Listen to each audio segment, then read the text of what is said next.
2026 JEE mains లో అద్భుత ఫలితాలు సాధించిన వివేక. ఆంధ్ర పారిస్ తెనాలిలో అధునాతన హంగులతో మీకు స్వాగతం పలుకుతోంది ఈ కన్వెన్షన్. వెడ్డింగ్స్, రిసెప్షన్స్, ఎంగేజ్మెంట్స్, కాన్ఫరెన్స్లు, సెమినార్స్ మరియు అన్ని రకాల ఫంక్షన్లకు అనువైన వేదిక.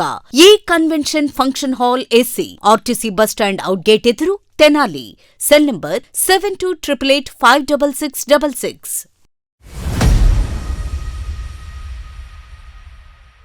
తెనాలి బోస్ రోడ్డులోని శ్రీ వాసవి కన్యకా పరమేశ్వరి అమ్మవారి దేవస్థానంలో ఉగాది వేడుకలను ఘనంగా నిర్వహించనున్నారు.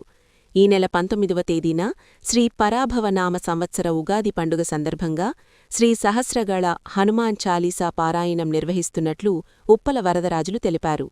శ్రీ వాసవి కన్యకా పరమేశ్వరి దేవస్థానం ఆధ్వర్యంలో శ్రీ హనుమాన్ చాలీసా సేవా సమితి, శ్రీ పంచముఖ ఆంజనేయస్వామి సంకీర్తన బృందం సంయుక్త సారథ్యంలో ఉగాది రోజు గురువారం సాయంత్రం 5 గంటల నుండి పారాయణ కార్యక్రమం జరుగుతుందని తెలిపారు. బ్రహ్మశ్రీ ములుక్కుట్ల విశ్వనాథ శర్మచే ఉగాది పంచాంగ శ్రవణం కూడా జరుగుతుందని వారు తెలియజేశారు. భక్తులందరూ పాల్గొనాలని కోరారు.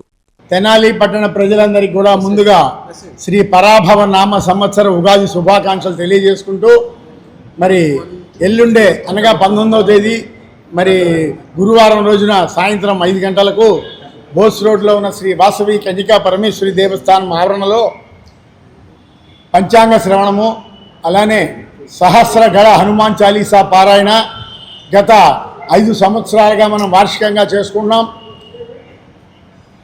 మరి సంవత్సరం మొదటి రోజు ఆ రోజున సామూహికంగా అందరం కూడా ఆ భగవంతుడిని ప్రార్థిస్తాం వల్ల లోక కళ్యాణార్థం చేస్తున్నటువంటి కార్యక్రమంలో ప్రతి ఒక్కరూ కుల మతాలకు అతీతంగా ఆంజనేయుడు కలియుగంలో పిలిచిన పలికే దైవం. అటువంటి దైవాన్ని సామూహికంగా మనందరం కూడా కలిసి ప్రార్థన చేద్దాం. ఈ సంవత్సరం అంతా కూడా మనందరికీ సుఖ సంతోషాలుగా ఉండాలని, రైతులు సుభిక్షంగా ఉండాలని, అందరం బాగుండాలని ఆ భగవంతుడిని ఆంజనేయ స్వామి ప్రార్థిద్దాం. కాబట్టి ప్రజలందరూ కూడా తప్పకుండా విచ్చేసి కార్యక్రమాన్ని జయప్రదం చేసి తీర్థప్రసాదాలు స్వీకరించి వెళ్ళవలసిందిగా కోరుతున్నాము.